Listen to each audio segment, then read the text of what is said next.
L'actualité juridique des dernières semaines a été énormément marquée par des problématiques relatives à la sécurité. Cette notion est extrêmement importante et doit être prise en compte par l'ensemble des acteurs, qu'ils soient responsables de traitement ou sous-traitants. La CNIL a déjà dressé un premier bilan concernant les violations de données à caractère personnel, qui doivent être notifiées auprès du régulateur. Ce sont pas moins de 742 violations qui ont été à ce jour adressées à la CNIL depuis le 25 mai. Autre point marquant en matière de sécurité, les questions de vidéosurveillance. Ce sont les établissements d'enseignement qui sont dans le viseur de la CNIL. Récemment, c'est l'école 42 qui a été épinglée pour vidéosurveillance excessive. La plupart des élèves de 42 avaient la possibilité en effet d'avoir accès à l'ensemble des caméras de l'établissement depuis leur smartphone. Cela constitue un accès excessif aux images de vidéosurveillance qui doit être restreint. De plus, pour mettre en place sereinement des dispositifs de vidéosurveillance, il faut s'assurer que des panneaux d'information sont bien présents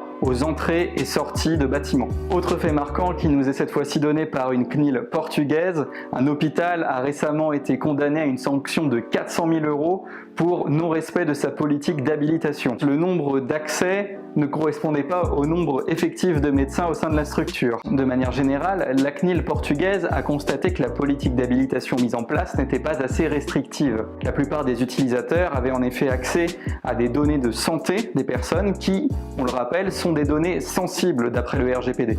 Enfin, il convient de rappeler que le responsable de traitement et le sous-traitant sont soumis par la loi Informatique et Liberté et par le RGPD à des obligations de sécurité. Ils doivent respecter des mesures techniques et organisationnelles lors de la mise en place de traitements. Encore faut-il que ces techniques soient bien maîtrisées, sous peine de se voir sanctionnées par le régulateur.